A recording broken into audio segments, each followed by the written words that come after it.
I'm truly honoured to be here today to represent the patient voice, so thank you for listening. I am going to read my notes to keep me on track, so bear with me. Let me just get my phone on.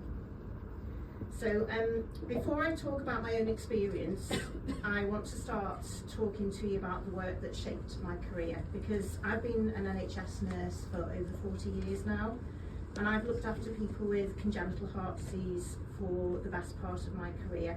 That's a heart problem that you're born with. And I've had the privilege of looking after people from birth right through into adulthood and beyond. Throughout my career, one message has remained consistent, that the patient voice must come first. I know from first-hand experience that the best care happens when patients and clinicians work as true partners, listening to each other, trusting each other, and making decisions together. And I've believed that principle throughout my entire career. But a few years ago, I learned it in a very personal way too. My life changed overnight when I was rushed into hospital with severe complications related to diverticular disease. And what started as abdominal pain quickly became an emergency. My bowel had blocked and perforated, and I needed emergency surgery to save my life. When I woke up, I was in shock. I had tubes, drains, and a stoma bag. I'd had no time to prepare or understand what life with a stoma would mean. And I have to say, those first few weeks were probably some of the hardest of my life. I felt frightened, I was exhausted, and I was unsure if I would ever feel like myself again. I struggled with leaks, painful skin, and a real sense of losing control. And I followed the professional advice that I was given to the letter, but nothing worked.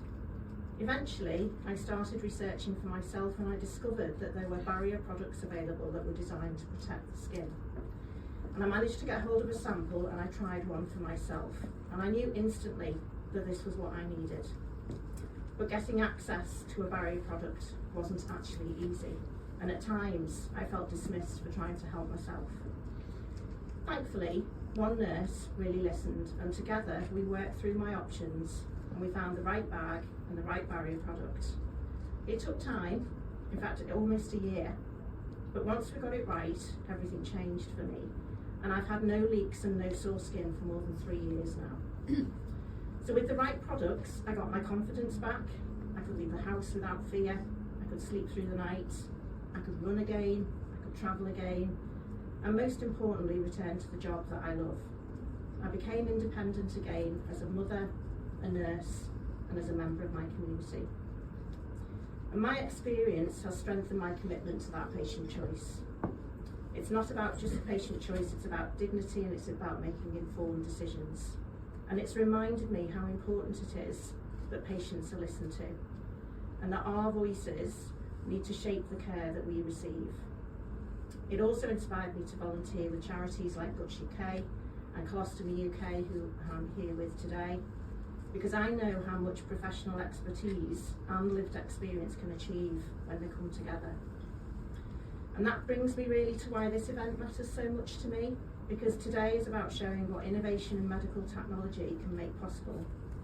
It's about the difference that good stoma products make to real people every single day. And it's about what it would mean if access to those products were reduced or restricted. So let me be clear, this isn't about luxury or convenience, it's about health, it's about dignity, and it's about independence. So my message today is quite simple, but quite urgent. Please, please continue to protect access to high quality, patient appropriate stoma care products and technologies. Because for people like me, they're not optional, they're life restoring and they're life enabling. Please also ensure that patients remain equal partners in their own care. And please don't let short-term savings create long-term suffering, not just for patients like me, but for the NHS and for society in general.